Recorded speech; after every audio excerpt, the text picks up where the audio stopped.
Welcome to the Mayo Clinic Ophthalmology Podcast, brought to you by Mayo Clinic. I'm your host, Dr. Andrea Tooley. And I'm Dr. Eric Bothan.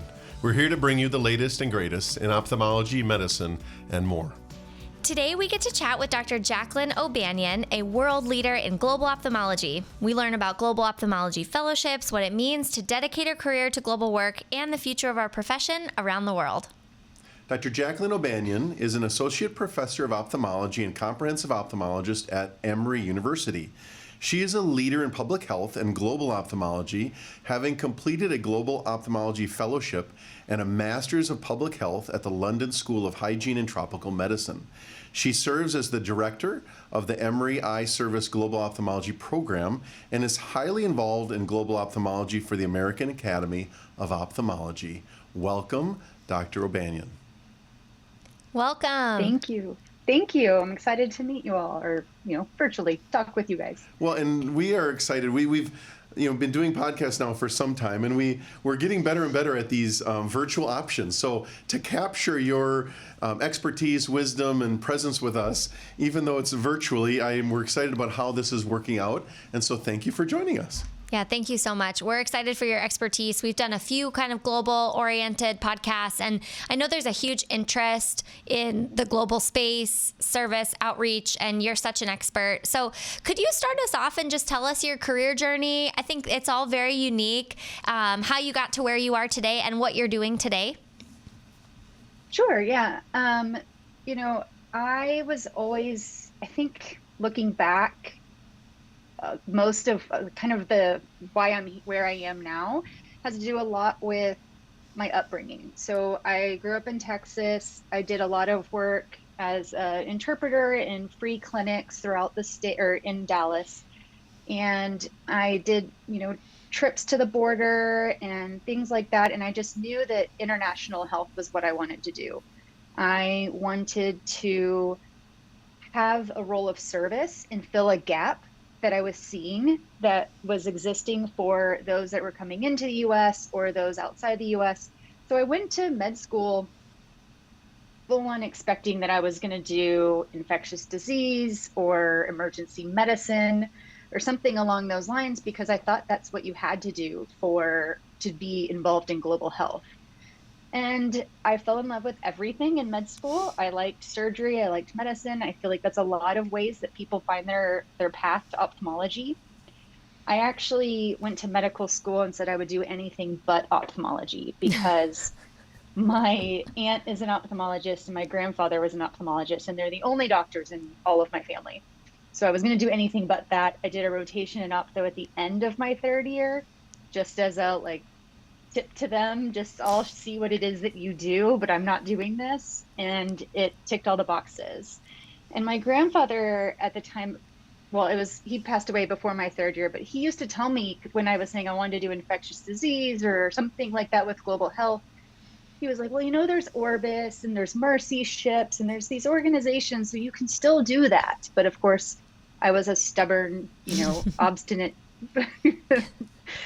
person and was saying no. And then fell in love with ophtho and just kept seeking opportunities. So I did a lot of international work when I was in medical school, and then I looked for a residency program that supported that. I ended up at DMAGI Eye Institute in the University of Oklahoma, partially because they had not mandatory, but a rotation that every single resident went on during their PGY 4 year. And that was really unique. Most of the places I interviewed said, oh yeah, sure, you can find some opportunities and things like that.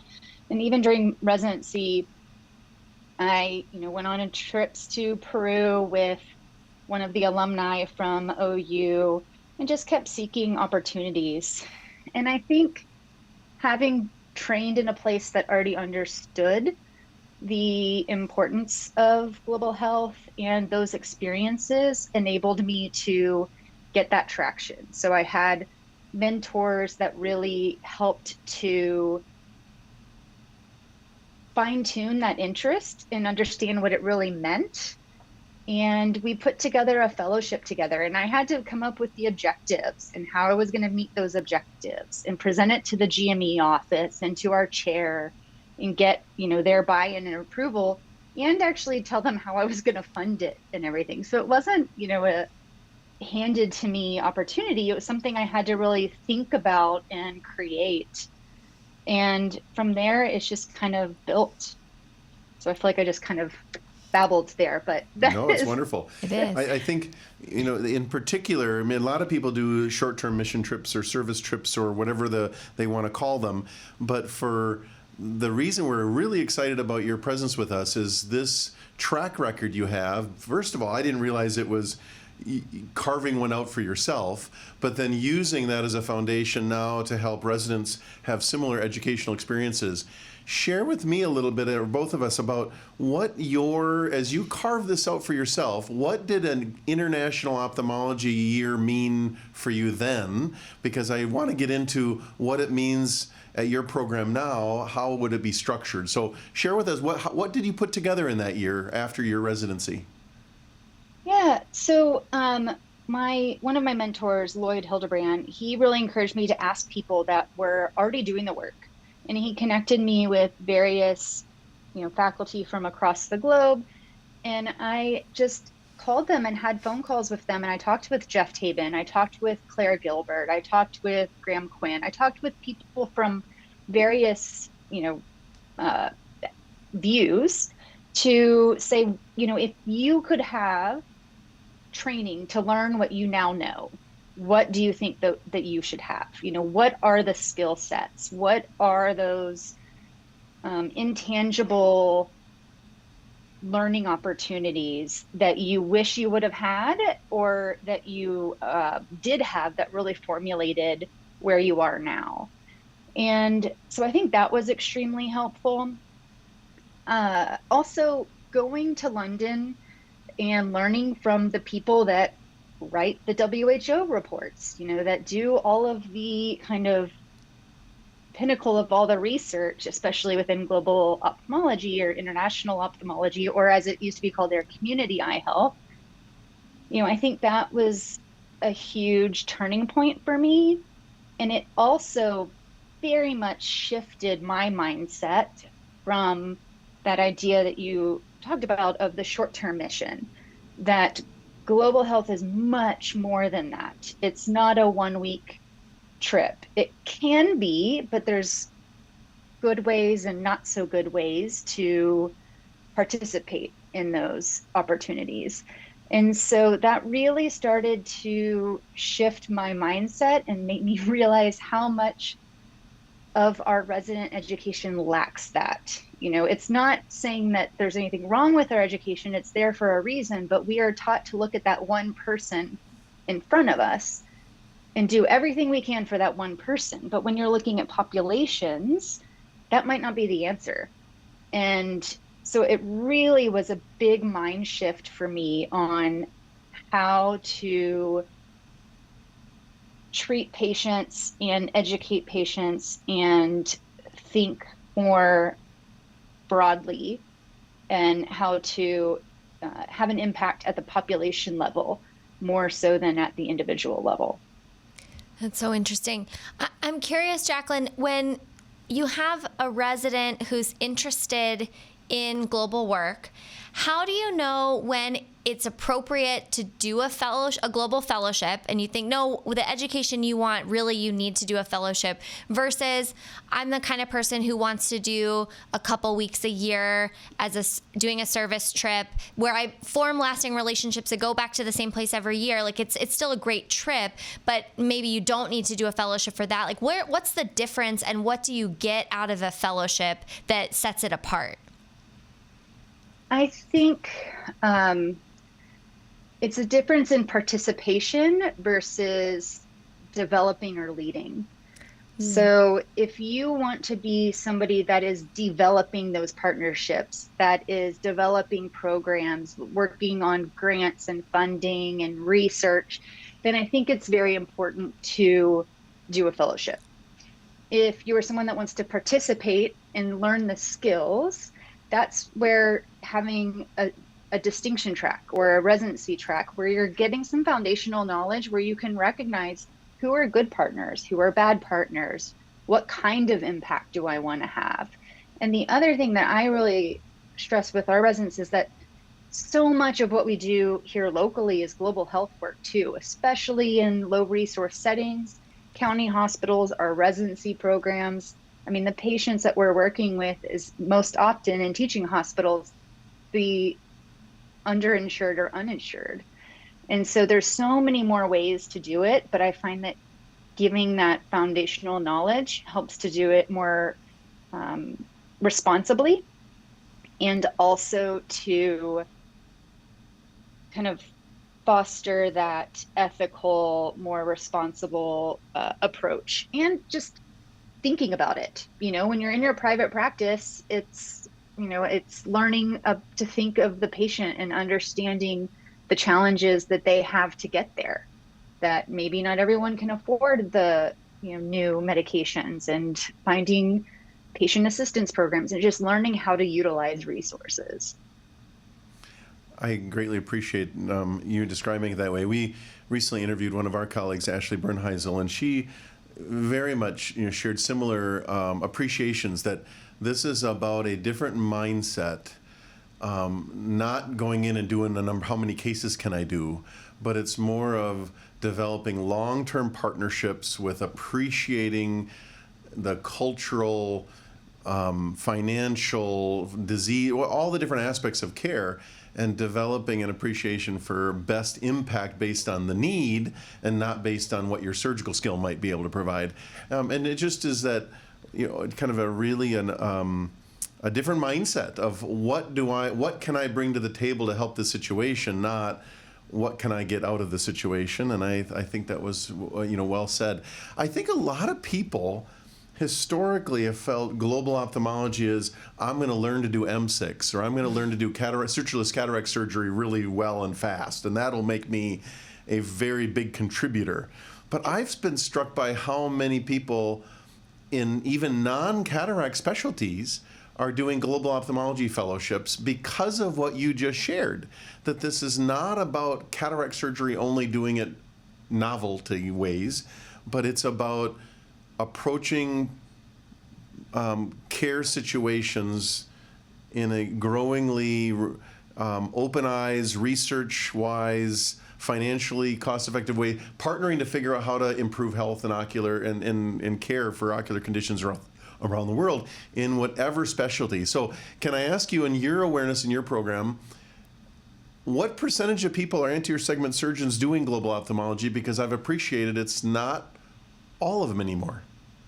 It is not. I mean, and I think that's the old mindset. And if you look back at, what symposia and lectures used to exist for global ophthalmology, it was always cataract. It was cataract, cataract, cataract. But I think the reason that it's shifting is there's various reasons for it. So one is, when you take out that cataract, you find other disease, and then what? So you need, there's more and more need for learning, for retina specialist or neuro-ophthalmologist or glaucoma. And so there's more and more need as we take out those cataracts. The other thing is that, with Vision 2020, which was the World Health Organization and the International Agency for the Prevention of Blindness's kind of group effort to eliminate avoidable blindness, there was a focus. They did research. They found the 5 main causes. They focused on vitamin A deficiency, trachoma, cataract, refractive error, and infectious causes. And so, in corneal blindness, right? And they made an effort, and they've educated a lot more ophthalmologists, and in some countries, what they call a cataract surgeon, so non-medical people that are taught how to do cataract surgery. And so now honestly, there's not a lot of reason for me to go and do a bunch of cataracts abroad, because there's people that do it all day, every day in that natural situation where they're used to the microscope or the power going out or not having A scans. They're much better at it than I am. I can go and help teach phaco. I can go, we have partnered with ACE Global and built an anterior segment fellowship in Honduras. And I can go and help teach, more advanced skills, but they're better at 6 than I am because they do it every day. Now, there are gaps that are out there in terms of a lot of countries educate that, you finish residency and you maybe do 20 surgeries. So there are gaps there where you can be really helpful in teaching, but it's the skills transfer. It's transferring that knowledge and those surgical skills, whether it's retina or glaucoma or cataract or cornea, so that they're able to do it for themselves and continue beyond that 1 week that you're there. You kind of mentioned how there was the old school way of thinking that was cataract, and maybe just go and do high volume surgery to help prevent blindness in those 300 patients or however many you treat during your couple weeks there, versus the new school, which is more education focused and more, developing these programs and all this stuff. Is that how the fellowship has evolved over time as well, where now you're teaching more education? And like, what's the boots on the ground? Like, what do you learn in fellowship? I'm trying to understand, like, if I was a global ophthalmology fellow, what would I do? What would I be learning? You are learning those surgical skills. There's a lot to be said for, as they say, working in the bush. It's learning how to handle surgical complications when you don't have all the things that you have here. It's learning how to practice ophthalmology in the clinic without cultures, without, all of the imaging that we have. So there is a lot of skills building, Sure. but it's also learning systems. You're in a clinic or a hospital setting and you have somebody that comes in with CMV retinitis. And you're like, okay, do we have, medications here? And they're like, no. And you're like, okay, well, how can we get them? Surely you have them in the hospital. Well, how do you compound that? How do you make it? What does that mean?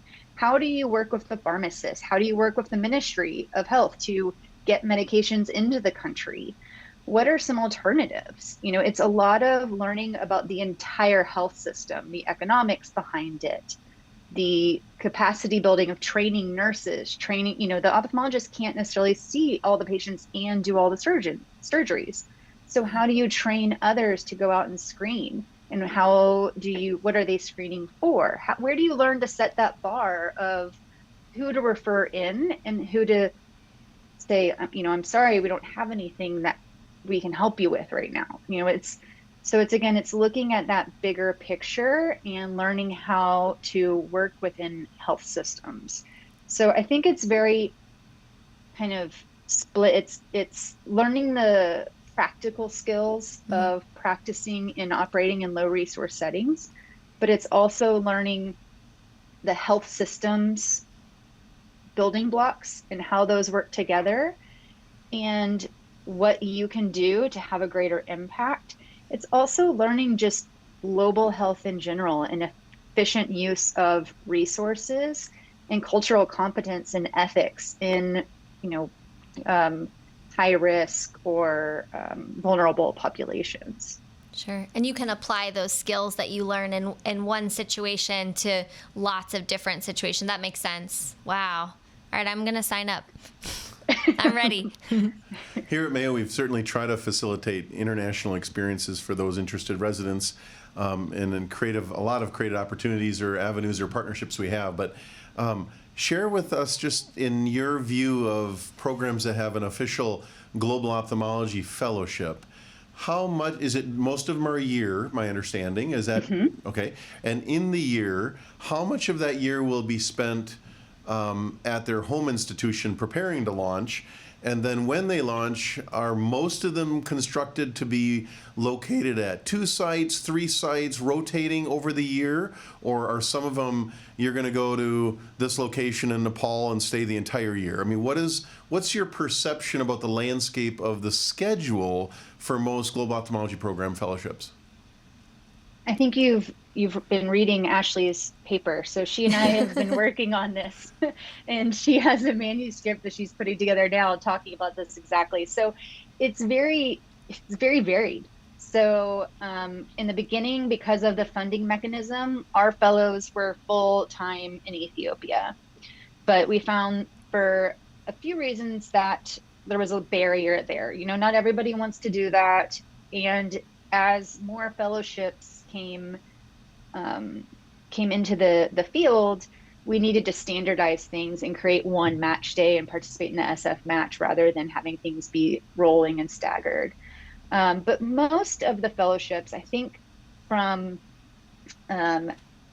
our research was like 8 of the 10 at the time programs were funded at least partially by local clinical work. So working within the university system. And so they're kind of split 50-50, depending on how much funding they have from outside mechanisms. The other thing is it varies. Like for me, when I created my fellowship, my husband and I had already spent 3 years separated and had then had 1 year together in the same place. And then here I was wanting to do this global fellowship and leave the country. And he was just like, wait a second. And so, we'd learned from our long distance that 2 months was our kind of breaking point where we, just that relationship, that communication gets harder. So I'm very sensitive to that with all of the applicants that come through. And I tell them that, like, I will make it work for your personal life. You don't need to get divorced over a fellowship. So, for us, it's often 2 months abroad, 2 months back home, and kind of alternating that way. I do think that you need to be there at least 4 to 6 weeks, and even then, that's kind of questionable in a foreign situation to really start to understand the challenges. Anything shorter than that, you're still in that tourist mode. It's so temporary.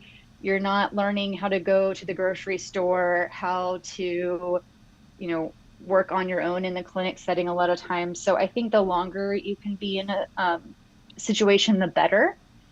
But each of the programs are different. And that's something that we've struggled with, all the programs together. We've been meeting for,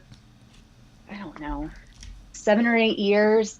At Academy, we just all go get lunch and talk about the programs and what should we be doing? How do we formalize this? Should we have core curricula? But again, everyone's program needs are different. Sometimes you really need somebody that's knowledgeable in retina, or sometimes you don't. And so it's being flexible, but creating a common core for competencies and knowledge so that when somebody graduates from a global ophthalmology fellowship, you have an idea of what their skill set is. Wonderful. Yeah, it's actually fantastic. Seems complementary to what we experience in residence. Somewhere between that 2 months and 3 months or to 4, if they rotate on a given service for the first time as a PGY3 for 2 months, by the end of it, they're just getting to the point of some competencies and understanding, not just of the procedures, but the relationships and the workups. But by 3 or 4, depending on the situation, they're getting to another level of depth. And it seems very comparable to the experience you're talking about internationally. Yeah, absolutely. One thing we're really excited about is the Global Ophthalmology Summit this summer, and I'm going for the first time. I'm really excited to learn, and you've been huge in terms of leadership for that conference. Can you tell us about the summit, what it is? This is the 3rd year, I believe. So what is it? What do you do there? What makes it unique? Tell us all about it. Yeah, it's been an evolution. So like I said, we used to at the annual Academy meeting, just the fellowship directors get lunch and talk about our programs and ways we could kind of work together. And that involved creating kind of a boot camp for the fellows. And so the first year we planned it happened to be COVID, so we did it virtually. And we put together a curriculum of, I think it was 2 days the first year, of saying, these are the things we want our fellows to understand about global ophthalmology.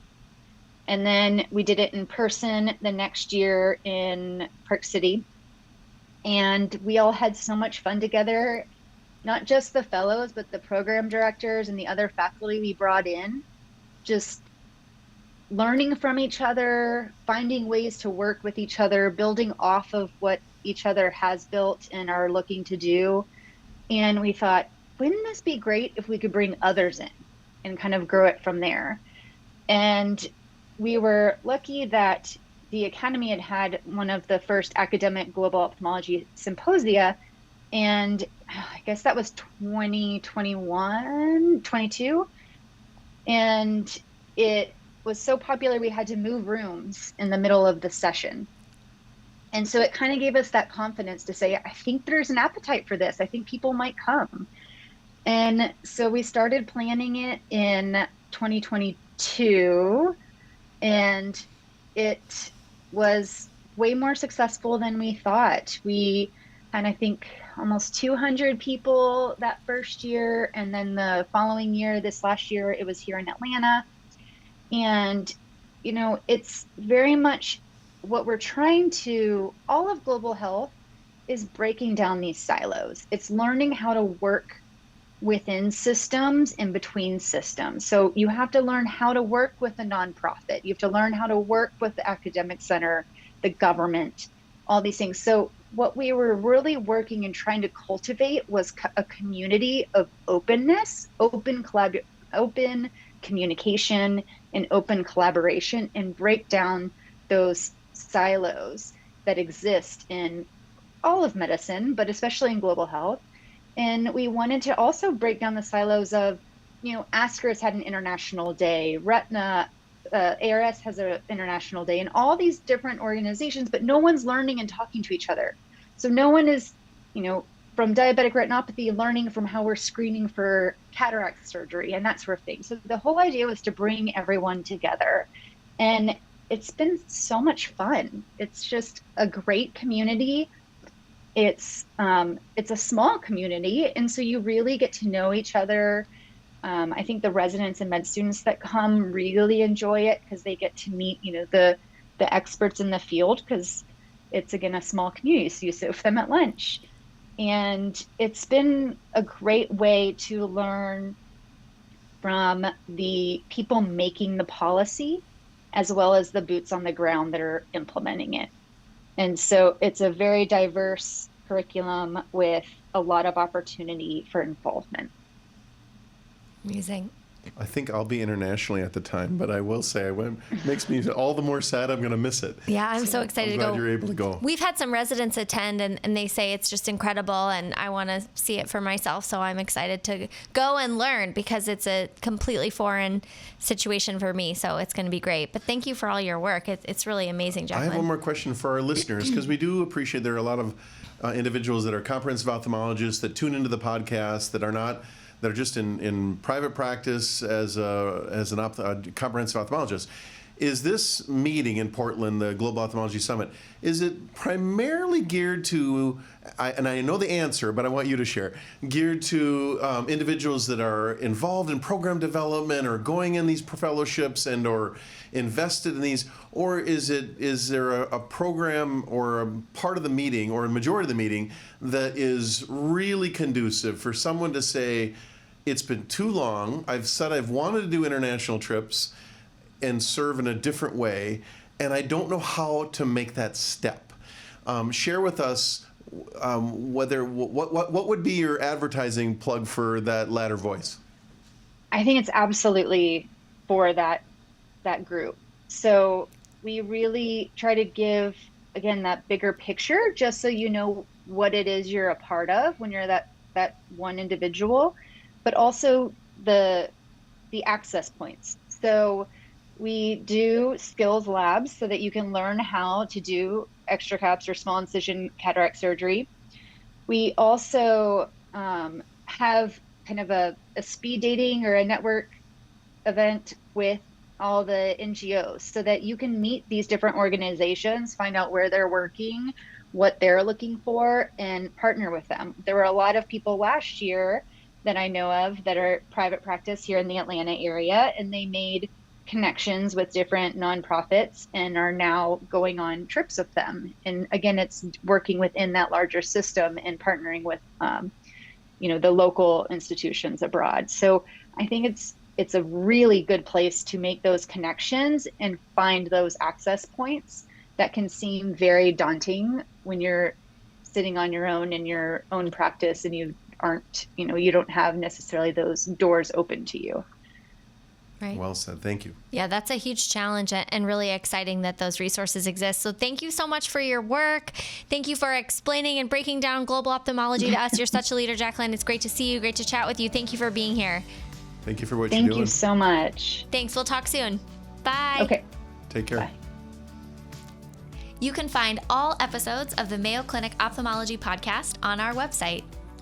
Thank you for listening, and we definitely look forward to sharing more